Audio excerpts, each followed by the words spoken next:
I think we should rename the environmentalist movement the white privilege movement.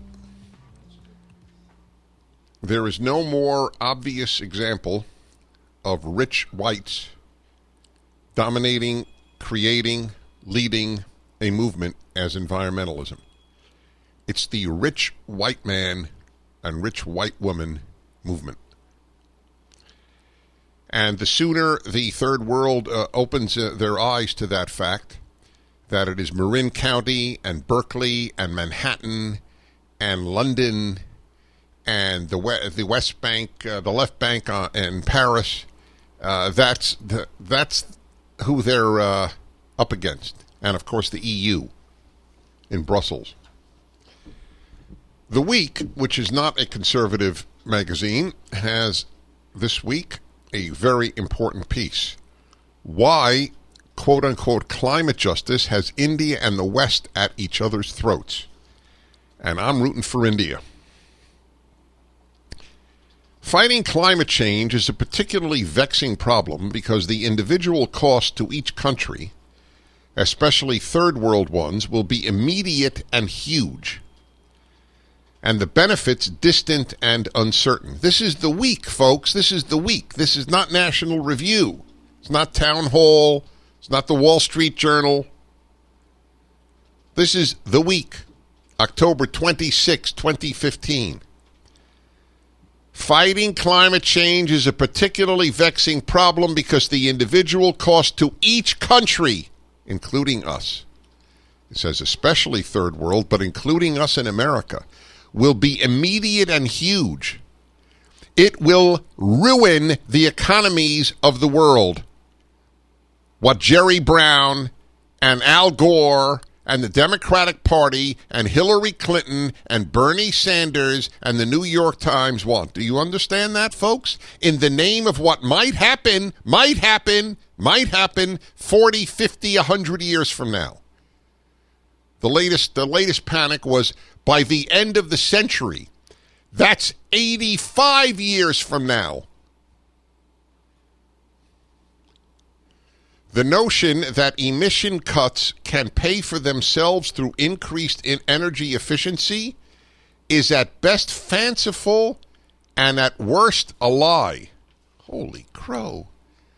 There's more truth in that sentence than there is in all of the editorials of the New York Times.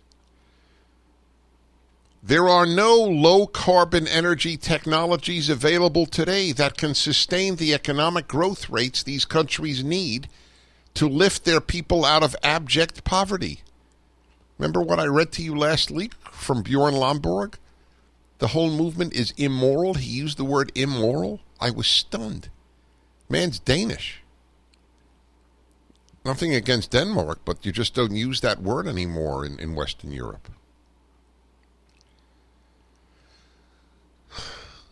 There are no low-carbon energy technologies available today that can sustain the economic growth rates these poor countries need to lift their people out of abject poverty, which to Greenpeace, you know what they do? They give them a middle finger.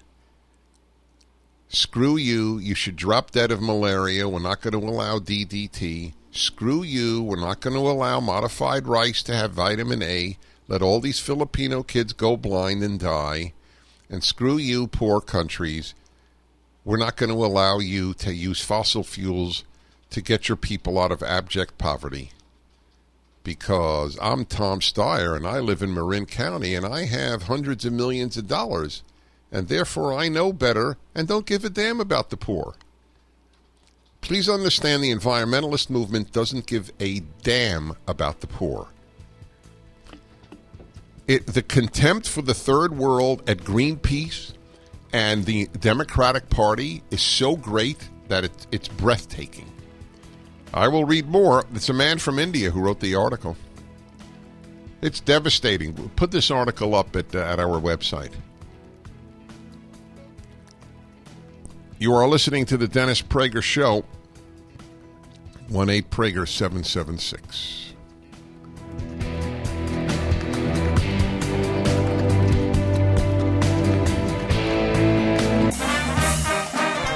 I'm enjoying this. Excuse me. I'm enjoying it. The living martyr is going through a martyrdom period right now. He doesn't like when I relish the music that brings me in. What is this, by the way? You even choose it and you're not relishing it. Didn't you choose it? What is it? You don't remember? I don't know the exact. All right. Do you know what it was? What is it? We know. It's by this something marching band called Gospel? I think Sean actually picked this one. Did Sean pick it out? Did Sean pick it out? All right. Anyway, this is a critically urgent issue, my friends. Critically urgent.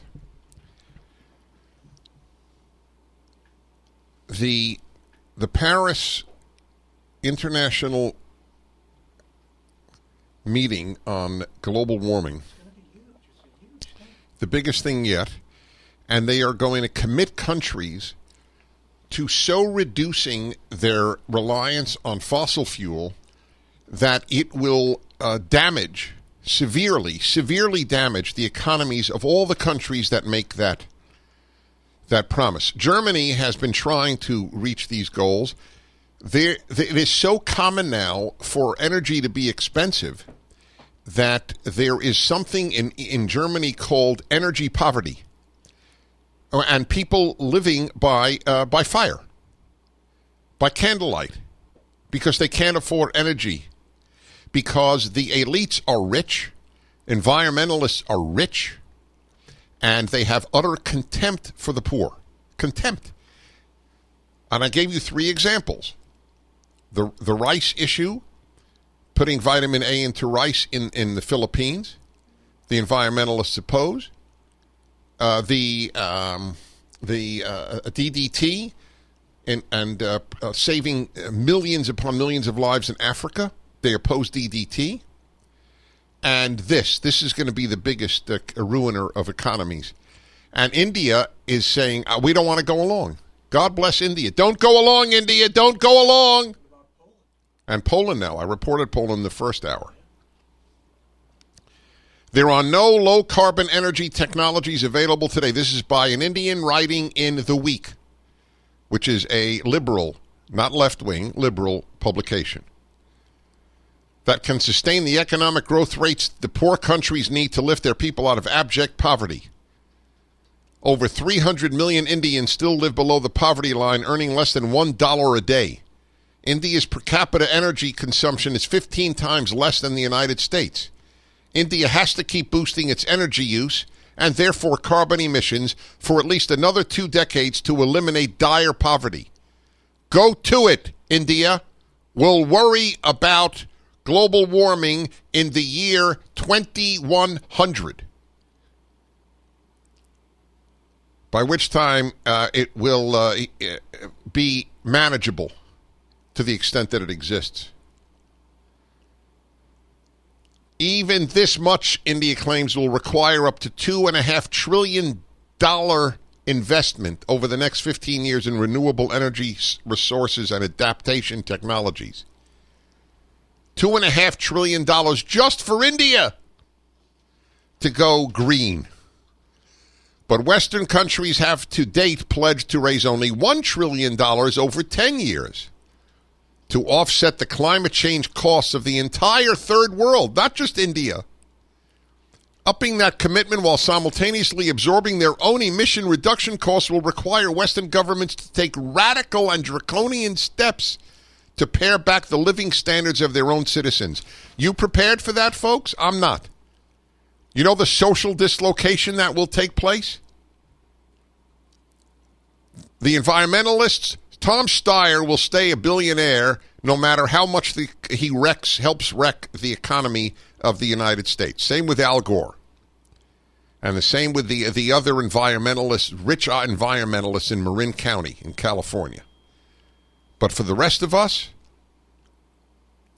the contempt for humanity that the environmentalist movement has is just breathtaking. Western countries, especially America, have been arguing that China and India, with their billion-plus people and dirty energy sources, are a major part of the problem.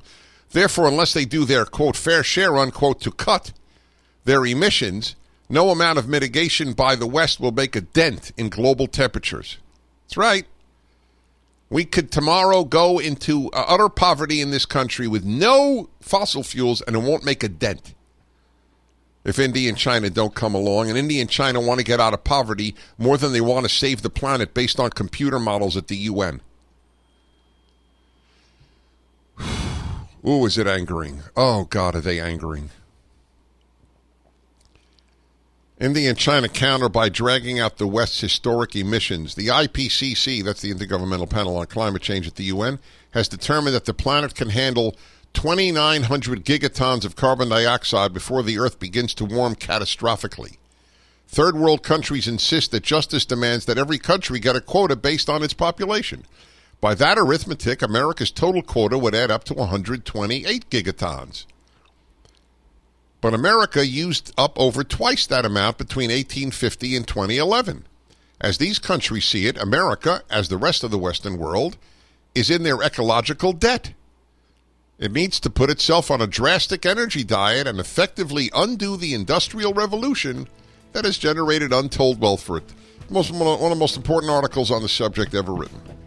That's correct, exactly. Who are we to tell these poor countries, now that we are rich thanks to the Industrial Revolution and totally thanks to carbon emissions coming from fossil fuels, now we don't want you to get rich. We want you to get rich on solar panels and turbines. It's so disgusting. It is so disgusting.